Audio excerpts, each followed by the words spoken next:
High viewers, آج پھر ایک نئی ویڈیو کے ساتھ حاضر خدمت ہوں پاکستان افیئرز میں۔ آج ہم بات کرنے والے ہیں بر صغیر میں دو سیاسی پارٹیوں کے متعلق۔ ویسے تو کافی ساری چھوٹی پارٹیاں تھیں، لیکن بر صغیر میں دو اہم پارٹیاں، دو سب سے بڑی پارٹیاں اور سرگرم پارٹیاں تھیں، جس میں پہلے نمبر پہ انڈین نیشنل کانگریس اور دوسرے نمبر پہ آل انڈیا مسلم لیگ۔ انڈین نیشنل کانگریس کی بنیاد ایک ریٹائرڈ افسر اے او ہیوم، ایک انگریز اے او ہیوم نے 1885 کو رکھی۔ اس پارٹی کو بنانے کا مقصد بر صغیر کی جتنی عوام تھیں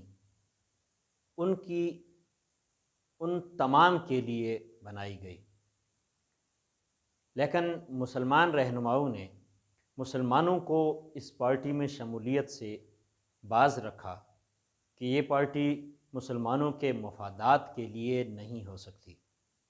شروع میں تو یہی بتایا گیا کہ یہ تمام اقوام کے لیے ہے، تمام اقوام کی حق کی بات کرے گی، لیکن رفتہ رفتہ جیسے ہی وقت گزرا تو یہ بات کھل کر سامنے آ گئی کہ انڈین نیشنل کانگریس صرف ہندوؤں کی نمائندہ جماعت ہے، نہ کہ مسلمانوں کی۔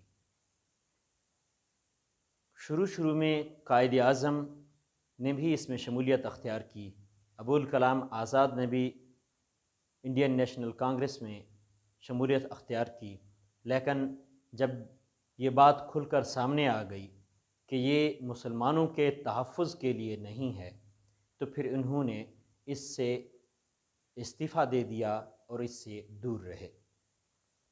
اسی کے ساتھ ساتھ دوسری انڈیا میں بر صغیر میں دوسری جو جماعت تھی وہ مسلم لیگ تھی۔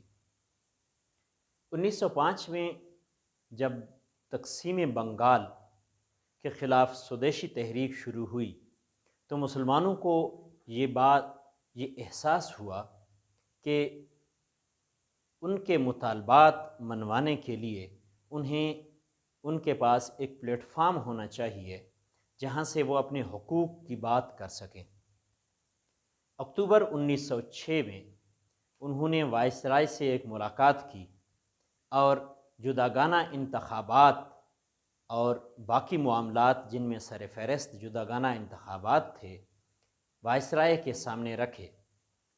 تو شملہ میں وائسرائے نے مسلمانوں کو یہ یقین دہانی کرائی کہ 1909 میں ان کی حکومت جو اصلاحات لا رہی ہے ان میں اس چیز کو شامل کیا جائے گا اور آپ کو جداگانہ انتخابات کا حق دیا جائے گا۔ اس سے مسلمانوں کو ایک حوصلہ ملا اور یہ بات محسوس ہوئی، کیونکہ اس وفد میں 35 مسلمان تھے، 35 آدمی اس وائسرائے سے ملنے گئے، تو ان کو یہ بات محسوس ہوئی کہ کیوں نہ ان کا اپنا پلیٹ فارم ہو۔ اگر ان کا اپنا ایک پلیٹ فارم ہوگا تو وہ اپنے مطالبات منوا سکیں گے، وہ اپنے حق کی بات کر سکیں گے۔ تو اسی چیز کو مد نظر رکھتے ہوئے دسمبر 1906 میں محمدن ایجوکیشنل کانفرنس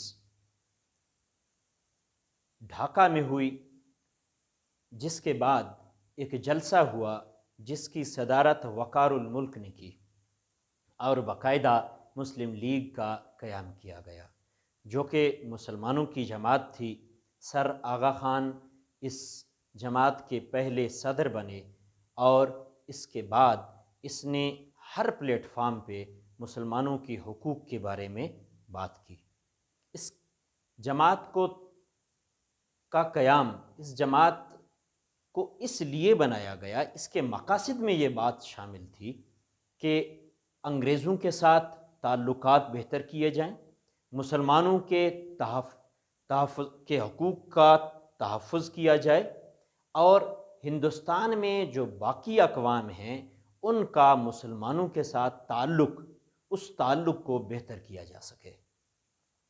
ڈیئر ویورز، اگر آپ نے میرے چینل کو سبسکرائب نہیں کیا تو سبسکرائب کر لیں اور بیل آئیکن کو پریس کرنا نہ بھولیں تاکہ میری ہر ویڈیو کا نوٹیفیکیشن سب سے پہلے آپ کو ملے۔